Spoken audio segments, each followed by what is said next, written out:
Rebecca Downs. Big welcome to the first episode of the second series of my podcast, the aptly titled Downs Your Way, in association with Blues in Britain magazine. If you're tuning in because you're a fan of my amazing guests, then you can find out about the magazine and a little bit about me by following the links in the show notes below. In this new series, I'm taking a new direction and I'm asking you to come along on a journey with me through the landscape of the current music scene.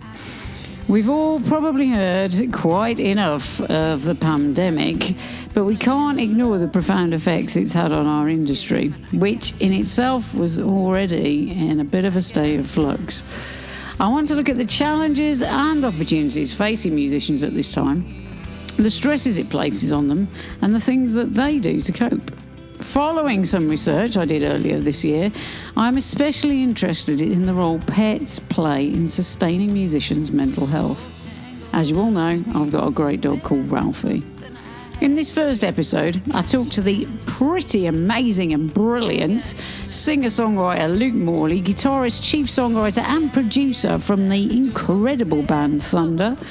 The past 12 months have been very challenging for the band. In August last year, their lead singer, the incredible vocalist Danny Bowes, sustained a serious head injury, which required a lot of treatment and a long recovery process and a significant break from touring.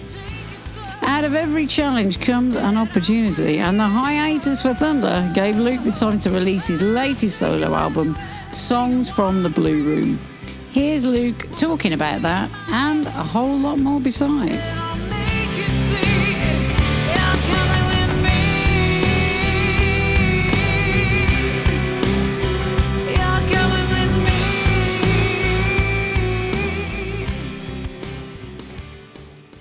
Right, everyone, we've got a very special guest on this podcast, a band he has been part of for many, many years that I've been a massive fan of, the amazing Luke Morley of Thunder. Hello, Luke.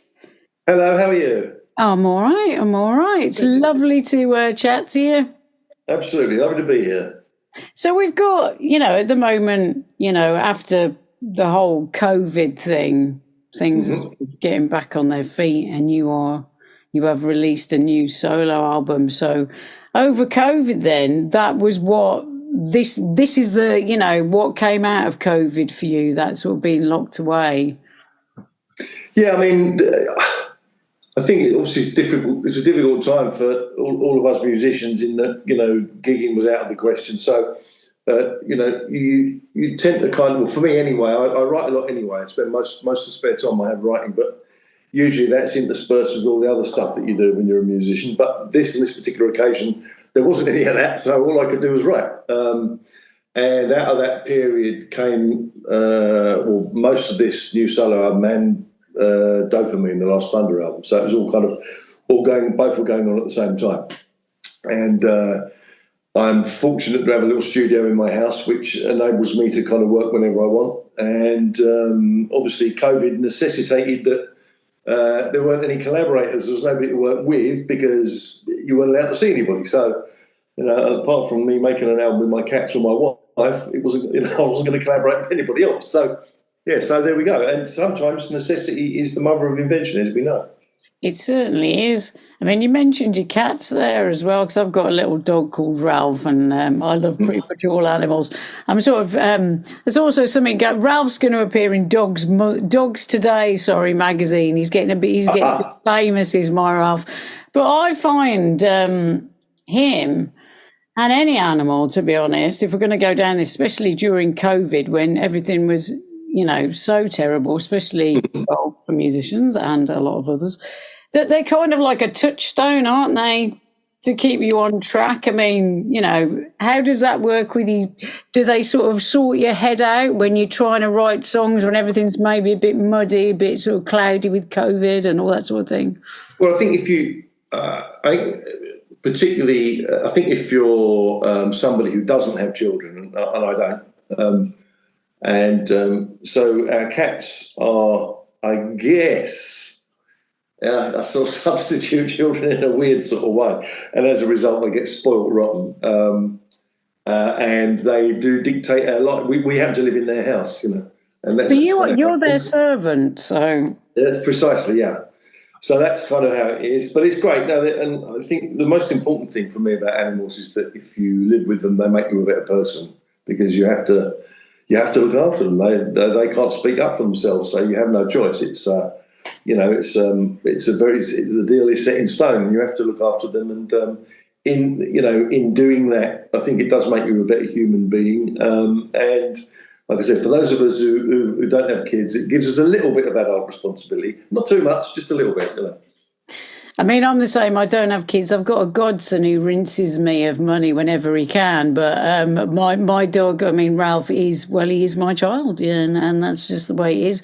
But for me, especially over COVID, I don't know what I'd have done if I hadn't have had him by my side, because they do sort of, I think they bring you back to the moment. And I don't know how you write. I mean, do you need to be clear-headed? Does it clear your head when you write?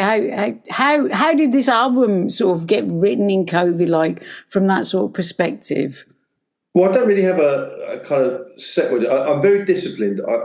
If I'm writing, I'm normally out of bed early, and I'll work kind of quite intensely for sort of maybe 6 hours. I think any more than that, and you're pushing it, because I think it's the whole thing about creativity. It needs momentum, it needs enthusiasm, and I think there's only so many times you can go with the same thing. It's the same with recording. I think when you're young, I mean, one of the things I learned very young was that you can spend all day and all night in a recording studio.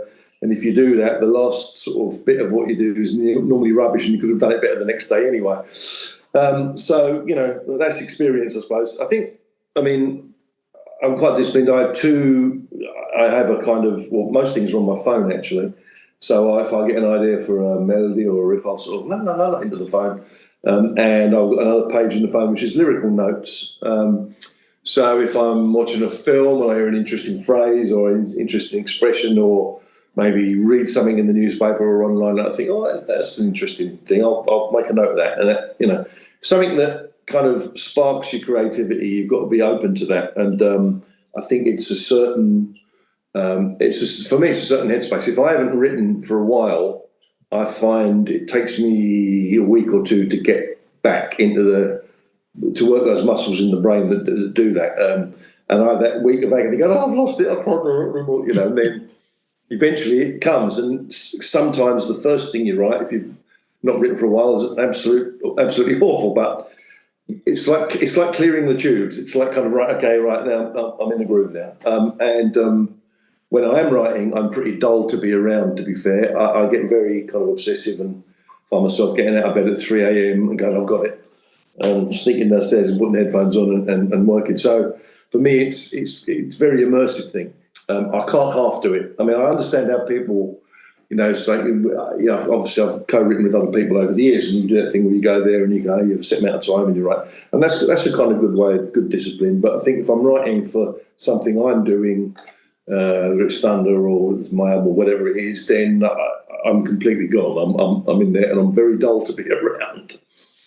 Well, I think, as you say, though, you have to kind of like, I do write with my guitarist, and it's, it can be quite a solitary thing, can't it? So you can sort of get lost in your own head a little bit. Dark and lonely work. Yeah. Yeah, so it's like, sometimes I think having a little animal around sort of breaks it up, like get space in your brain. One of my little cats, the female cat, wanders in. I think she's a bit of a rock chick on the quiet, and she'll lay there on the floor. Even when the guitars are getting really loud, she's quite happy. So, who knows? She's, one of the fans. She'll probably say that she wrote most of them if you ask her. That's what my Ralph says anyway, but I've got to hear everything he says. So, I mean, going through the album, and there's a track that immediately caught my eye because, I remember kind of when all this happened, and it's the track Killed by Cobain. And because I'm kind of fascinated by genres as well, the way that genres have they're always going to be there, but they've kind of disappeared. The impact has kind of disappeared now to how it was back then. And probably grunge was like the last movement of that, where it kind of had to be grunge or it was nothing. Mm-hmm. So I'm really, so I know what happened with that and the story behind that. I mean, so that's obviously going back to quite a problematic time for Thunder. I mean, can you just sort of talk about, was this sort of an exorcism for that time with writing that song? Kind of. I mean, I think, as I'm always saying to people, particularly, when you have that conversation and somebody comes up to you and say, oh, my son's learning the guitar, and he wants to be in the band, would you give him some advice? And I always say the same thing, which is yes, be prepared for colossal disappointment because it's the music industry and you've got to get over it. And I think that's true of everybody. I think 100% of people who've been in the music industry at some point, no matter how successful they've been, have had to face being very disappointed with something. So I think, with Thunder, our timing everywhere outside of the US was very good. So, and we had sort of a fairly meteoric success here. It was very, very quick. And everyone forgets the 6 years of terror playing before. That was an abject failure, of course. But so it's like, an overnight success over 8 years or whatever it was. But then, and when obviously in America we got off to a very good start. The first album had sold 250,000 copies without us actually going there, and we were over MTV, all over the radio, and everything was going very, very well. We were booked on a tour, opening for David Lee Roth and Cinderella, and everything was great. And then literally a couple of weeks before we were due to go, our American manager called us and said, "Unpack, guys. The tour's not happening. The tour's going to get cancelled." So we're like, "Oh, why? These are big American artists we're opening for. What's going on?" He said, "Well, the tickets aren't selling because of this thing called grunge." It's like, well, grunge, which I thought sounded like a bizarre social disease. And what's grunge? And literally, that's how little we knew about it over here. But the seismic nature of it in America, it's quite difficult, I think, for the Brits to appreciate that. It's like punk rock here in '75. It was the same thing. It was a massive, massive shift. Grunge kind of over here. People go, and they embrace the fashion, the goatees and the tattoos and the plaid shirts with the sleeves cut off and all. So that's the style of it was embraced here more than I think the music was. I think here people just thought, well, it's rock, And I think it is. For me, there's no. This is where genres, I think, are dangerous things. I'm not a lover of putting things in a box because I think that art is art. Whether it's painting or you're making music, you're making films, you just do it. The person creating it isn't thinking, well, I must fit neatly into this genre. And if they are, then they're probably going to come up with something that's very contrived. Yeah. So for me, I make music that I like. I try and make music that I would like, and then I hope other people like it. And if it falls down in a crack between two different genres, there's bugger all I can do about it because I have to be honest to myself, because if I can't get on stage and do it, and I can't take it to the boys in the band and go, I think this is great if it's something I've pieced together because I think it's the right thing for the time. Another thing about fashion and music and trends is that if you chase them, you're always behind. So there's no point. You might as well just do what you like and enjoy it, because what's the point otherwise? That's why we all pick up guitars in the first place, Well, that's true. I mean, and I do think, because I'm sort of more in the blues, supposedly, blues rock scene, and that gets very genre protective of itself. And I just find it, probably that's sort of the killer, I think, sometimes to genres when they do that. But I remember that movement, the grunge movement, and, and I was probably starting out in bands at the time, and it was seismic. And it kind of threw everything, I remember, because I was a Kerrang reader. And it just been swept aside by everything. So so I was interested, obviously straight away in that particular song, because it just sort of, and was it cathartic to write that? Did you feel like you've sort of done it now, said it? No, well, I think, to be honest with you, I got over it a long time ago. So the song is kind of, I think, really just, it's a kind of a little bit of fun. It's not. It's intended to be tongue in cheek. Somebody, I read something somewhere when the video first came out. Somebody got quite irate online and said they shouldn't take the piss out of Nirvana and blah blah blah. It's not. It's not that at all. And actually, anybody who listens to the song carefully, there's a part of the song where I actually do sing, but I loved every song, and I did. I thought we were a great band. And for me, it wasn't, the fact that the guy had problems and all sorts of things. But they were a very good band, and the fact that Dave Grohl's gone on to be as successful as he has is testament to the fact that there's a lot of talent in there. So, and I think anybody who's, we all want to be in the biggest band in the world, and we all believe we're in the best band in the world, and all those things are true when you start out because that's just how you are. But I think ultimately, people who achieve very, very, very large scale success, it's normally come at quite a cost, and I know a couple of people who have been extremely successful, and it has had an effect on them which maybe isn't so positive. So, as a human, I've been very lucky. I've managed to make a really good living. I can go to the supermarket without anybody bothering me. And you look at the sort of scale of people like George and Michael, and who probably couldn't go anywhere or do anything without somebody bothering. And it's terrifying. That side of it never appealed to me. I just wanted to be as successful as a musician as I could be, without the kind of all that kind of fame thing. And I always found that to be a fairly kind of destructive force. I don't think much good comes out of it. I think people get seduced by that and kind of fall in love with the being famous thing, and I think that's never good for your creativity or the longevity of your career. I mean, I think that's what's wrong with. So I'm going way off piece here. No. In fact, this is one of the things I was going to touch on. So please do continue. I mean, if you think about the sort of TV shows that started, 15 years ago, Pop Star that morphed into X Factor, all these things, and you have these kind of young kids that want to get on, and they see that as being kind of route.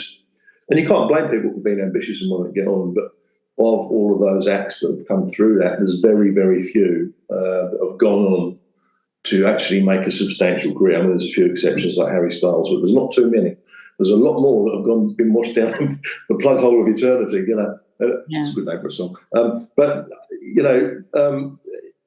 I think that and the effect that has on those people is never a good one, because as you know yourself, when you're starting this, you have to get out and you've got to work in the pubs and you go here and you go there, and you play to like three people and a dog, and the dog's on the guest list, and all of that stuff, that you go through.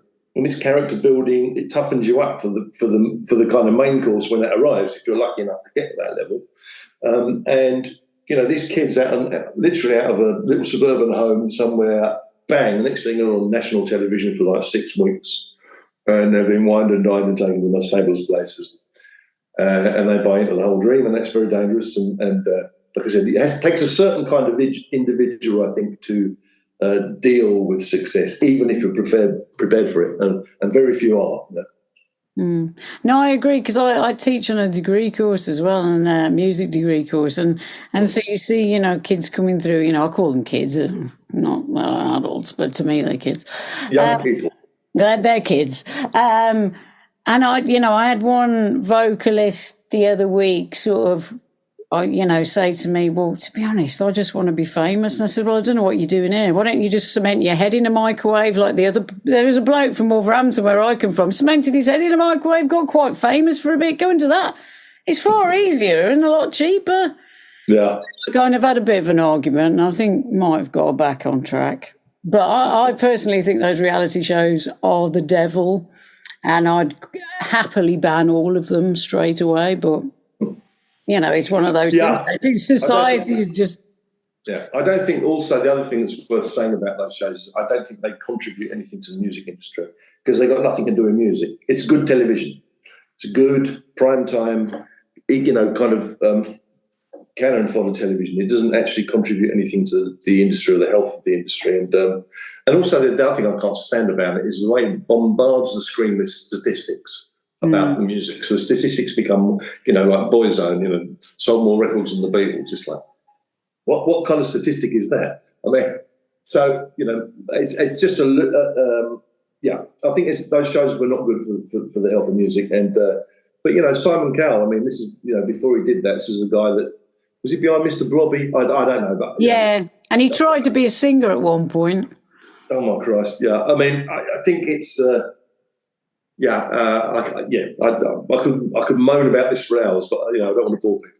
No, I know, because I did. A lot of my kids want to go on these programs, and I'm forever throwing my lifeless body in the way to stop them. So, hopefully, they do listen. Sometimes they actually do, but you know, Yeah.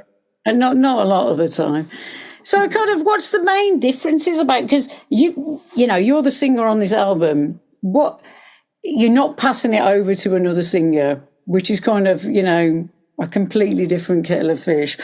How does that influence the writing in like a vocal way, like the melody line? Does it influence it in a different way? Because it's been touched on as like Americana as well. There's like different. I know we don't like genres, but there's been a few new genres thrown into it. Yeah, I mean, I think that undoubtedly. I mean, I've been very lucky in my career because I've worked with some amazing singers. Danny, of course.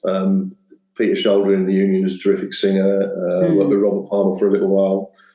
And these are all absolutely top drawer vocalists, singers, call them what you will.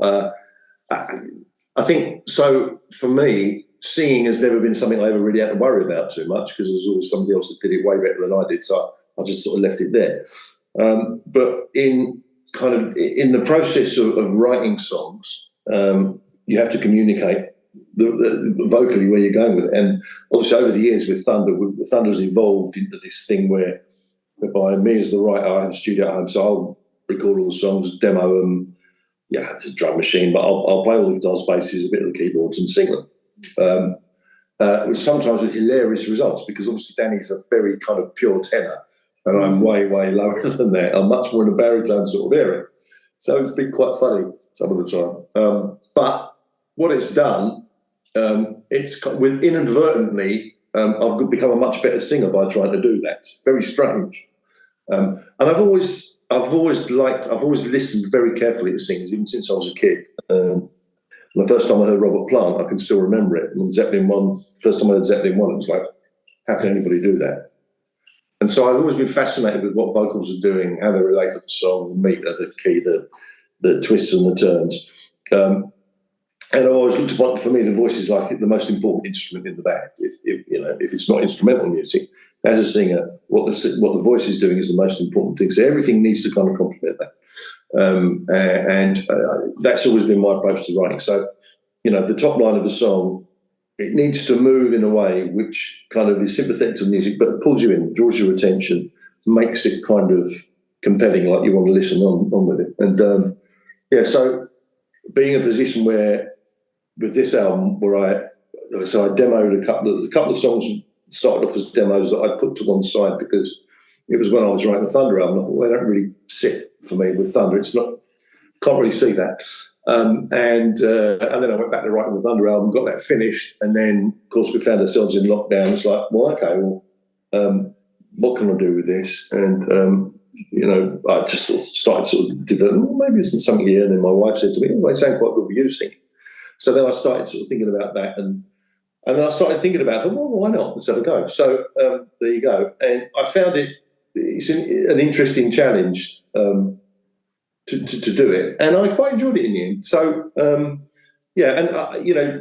I said, I'd learned to sing. My voice has got a lot stronger without me even thinking about it because of trying to sing these ridiculously high thunder songs. So in answer to your original point, yes, I do. Obviously, if I'm writing for me, then I'm writing in a different area, or I'm keying the songs in a certain way where I'm comfortable singing them. And it's like as a singer, if something's in a key that doesn't kind of, it's a struggle, isn't it?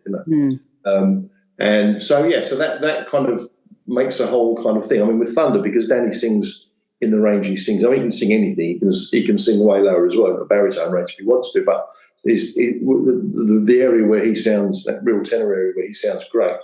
Obviously, that kind of fits with a kind of certain guitar chords and patterns and areas and keys, and it all kind of works in one sort of way. And obviously, with my album, it's very, very different because I'm sort of looking at it from a different point of view. So, yes, it has a massive influence on where the songs go. Because I think if you're writing for a specific voice, then you have to put that voice in an area where it's comfortable and can move where it needs to, and without being too sort of stressed from singing too low or too high. You know?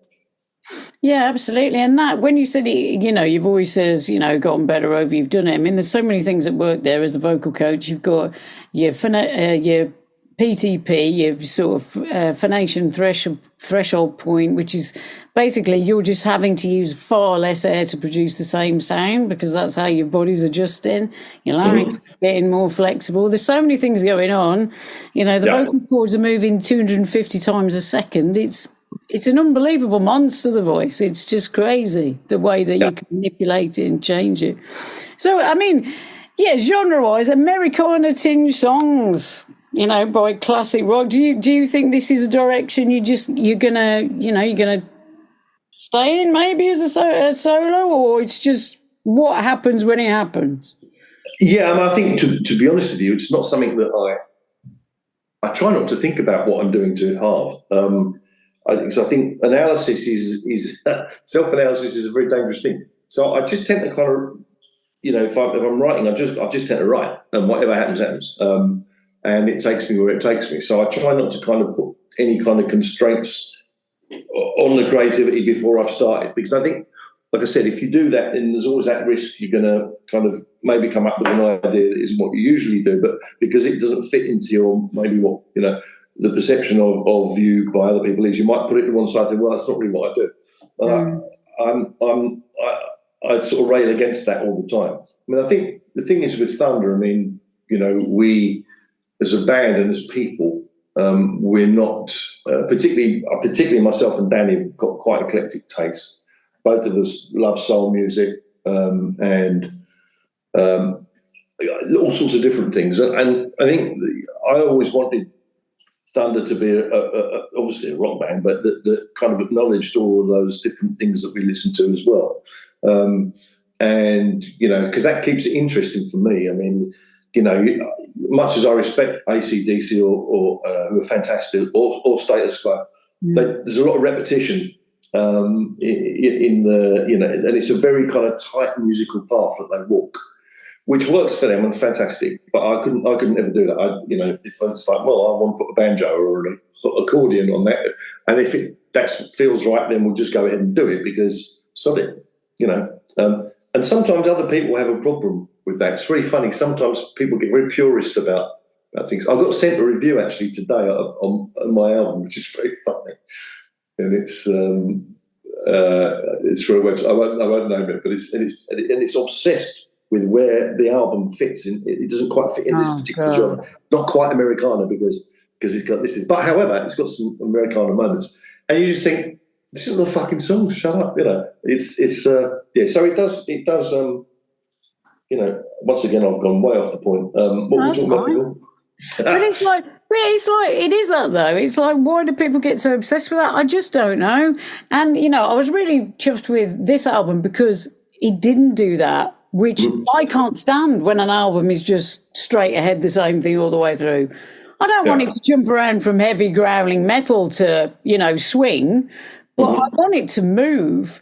And this album does that, and isn't it great that it's a collection of different, and there's different preferences, and there's different, and so it's bizarre to me why people get so hung up on that, and that's, the majority of their review is where which box it fits in. It's mad. Yeah, no, it is. It's a very strange thing. And I think sometimes as well, you'll be very, very kind of careful with people who critics, for want of a better word, because I think sometimes, anybody with a computer can be a critic. Anybody with a computer can have a website. And I think the problem is that, I don't think I would ever criticise anything unless I tried it myself. Yeah. If I tried it myself and I felt like I could do it to a reasonable level, then I'd feel kind of maybe even slightly qualified to be able to kind of pick things up. But and that's the most irritating thing to me about music journalism. I mean, it's not true. There are some really good journalists, I think. I think there are some really good ones that do understand or have that degree of respect for what musicians do, and will kind of, their writing kind of will take that into account. But then there's some who are just very opinionated people that want to write about something, and that's that's the age we live in. That's, this is the digital age. Everybody has an opinion, and and anybody can put anything up anywhere.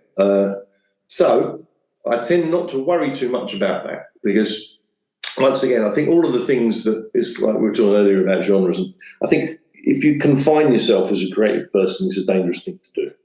Is this ever decreasing circles there? And I think you just need, as creative people, all of us just need to do what we do. And if people don't like it, we'll fuck them. And if they do, great. Because, we can't control what other people like, or we can't second guess what other people might like. We just have to do it, call it as we see it, and move forwards, and then keep going. But that's the other thing as well, is that I think, for me, the reason I enjoy doing what I do is because I don't feel constrained. And before Thunder, myself and Danny and Harry were in a band called Terraplane, which I said failed quite abjectly, but we learnt loads. And the most important lesson that we learned was, don't listen to anybody else when it comes to your music. It should come from you. And then when we started Thunder, it's just like, well, this is probably our last shot, guys, so we're just going to do everything we want to do, and we'll live or die, by our own sword, as it were. And as soon as we adopted that attitude, we started to be successful. So there's got to be a moral in that story somewhere. No, absolutely. And that was one of the most important things and the most resonant things that Danny actually said to me a few times was, you did forget about genres, just write what you write, enjoy it, and that's it. And it was, for hearing it come from someone so successful, really did resonate with me, because I think you can get pushed around quite a lot sometimes, and it really did make an impact. Well, I think as human beings, most human beings want to please other people. Unless you're a complete narcissist, it's in our nature to kind of want other people to like what we do. But I think when you're making music, you have to have a bit of the narcissist and the egomaniac in there. You've got to keep it under control, otherwise it'll blow you up. But you've got to have a little bit of arrogance, a little bit of self-belief. It doesn't have to make you an unpleasant person. But you've got to have that inner kind of belief and to be comfortable with what you're doing. It's so important. It's so important. It's like, if you get a haircut that doesn't suit you, or you put on clothes that you don't feel good in, you're never going to behave like yourself. You're always going to feel awkward and strange. Music's like that for me. It's like, I've got to be comfortable in it. Otherwise, I won't be able to do a very good job, and I won't be very convincing when I try. No, absolutely. I'm not going to keep you too long, but on the social media side, when everyone, as you say, is a reviewer now that's got a Twitter account or an Instagram or Facebook. Do you get any negative comments? How do you deal with those? Do you, or do you get any negative comments? Well, as far as this album goes, I've not noticed any so far. I'm sure they're out there. I don't make it look that hard. I think people. People, I think, like I said earlier, most people, I think, want to be supportive and want to get behind it and want you to do well if they, if they're familiar with your work. And I think one of the lovely things about Thunder is because the band's obviously been there a long time, so we've built up a kind of collection of sort of fans, followers, call them what you will, who, we. I've always kind of tried to kind of keep in touch with in a kind of non-starry way, because we're all kind of very normal guys. So we always try to make ourselves as available as we could be, and I think we started after shows before they existed, without even knowing we'd started after shows. Probably just because there were so few people in the audience when we first started, we thought we might as well invite them in the dressing room for a beer. And we've kind of kept that principle going. Obviously, it's not possible to do that anymore, but, we've kept that whole thing about after the show, sort of randomly getting a few of them to come into an area where they can chat to us and stuff. And obviously, of course, because the way the industry is these days, we do VIP packages, because I think, with CD sales, record sales stopping what they once were, for all bands, I think you have to look at different ways of being able to monetize what you do. But we've always tried to give as much value for money as we can with those sort of packages. And like I said, in a kind of as non-starry way as possible. So yeah, I think where we are at the minute with the whole thing about the industry. And once again, I'm off piste here. Is that it's in a weird time of flux and change, and I think that COVID didn't really help it, and made some things extremely difficult. Touring. Obviously, touring still isn't back, I don't think, to what it was before. And I think the kind of compound effect of nobody working for 3 years, I mean, not just musicians, but all suppliers, promoters, blah, blah, is that when lockdown got lifted, everybody needed to try and make their money back.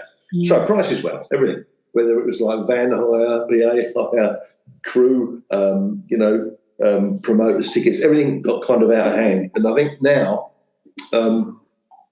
it's a kind of, for me, I think we should all be reflecting on it. I mean, it's been weird for us, obviously, because of COVID, and then we had Danny's horrible injury last year, which has stopped us. We've not worked, Thunder has not worked a great deal at all in the last 4 years. I think we've done less than 10 gigs or something like that, which is mental. I mean, that's really mental.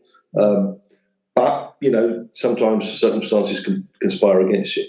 I think looking at the industry now, though, as a whole, what I see too many people trying to grab too much money too fast. And I see too many people doing too many gigs.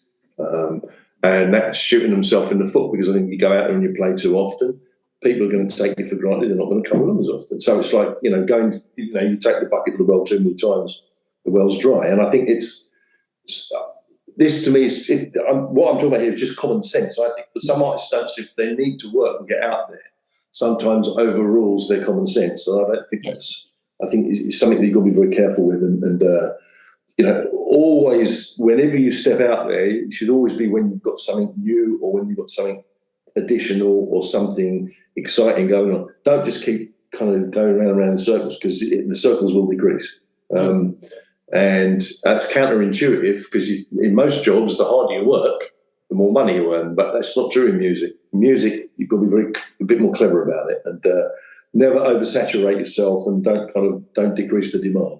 I mean, I do agree with the VOP, and I also agree how lovely Thunder are. I mean, I met Harry through Magnum years ago, and because I kind of know Magnum kind of quite well, and he was just absolutely adorable. I'm still in touch with him now. He's such a nice guy, and you all do come across as such lovely guys, and I think that's so important. There's not too many smoke and mirrors. It is what it is, and I think that always reaches the fans as well. Do you know what I mean? I'm going to go on. Sorry. Yeah, that's all right. I'm going to end on one thing. So, I teach these young kids. They're not kids, but I'll call them that because I feel too old. So what advice would you give to my kids then who are in bands right now, who are starting out? Is there any gems of advice you could give them? Well, apart from the one I gave you right at the beginning, which is prepare for colossal disappointment. I mean, on a more positive note, I think really just be absolutely true to yourself and make the kind of music you want to make, the way you want to make it. Don't not listen to other people. Always listen to people who are more experienced, but don't take everything they say as gospel. You've got to sift it through your common sense mechanism to find the bits that are applicable to you and your career. And always be nice to people. There's no reason to be an arsehole ever. Because, as the first manager we ever had, who was a proper music biz guy, when we were, crikey, I think we were 19, 20 years old, we met this guy called Robert Wace, who became our manager for 8 years. And Robert had discovered and managed the Kinks in the 60s, and he'd been there throughout the 70s, and he'd worked with everybody. So a lot of the advice he gave us then, silly stuff like never be in a hurry to top a bill, and always be nice to people on the way up, because when you're on the way down, they'll give you a good kick, and if not. And just, don't, all of those old showbiz things are still true. Be nice, work hard, be true to yourself, and, if you have a bad day, just get over it and move on. Absolutely. Well, that's great. So, folks, you've heard it there. Please go and check out the album. I've got it on one of my playlists right now. We don't even want to get into streaming because that's a whole other argument that could push both our buttons. But thank you so much, Luke. I hope that you make gig it sometime so we can come and see it, in live. But well, I'm talking to people about that in a minute. I'd like to, but obviously because of the position with Danny and he's recovering very well, I don't want to plan too far into the future because obviously I'm not sure how that's going to affect Thunder. But I am hoping that with this album that I will get out at some point in the not too distant and do some gigs, because it seems like a shame to make an album, get a little trouble doing it and then not go out and do some gigs. So yeah, hopefully soon. That'd be great, and I'll be one of those that'll be there for sure. So Luke, thank you so much, and thank you for being so candid and honest. So thank you. And I got you now, and you're coming with.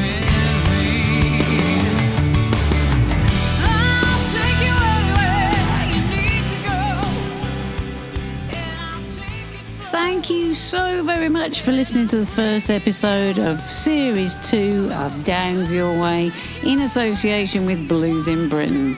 Huge, massive thanks to Luke for a brilliant interview. I hope you enjoyed it as much as I did. If you have any comments, questions or feedback, please email or message me. Contact details are in the show notes. In the next episode, I shall be talking to the blues legend, the incredible Walter Trout. A privilege and a pleasure that will be available very, very soon. In the meantime, thank you for listening and goodbye.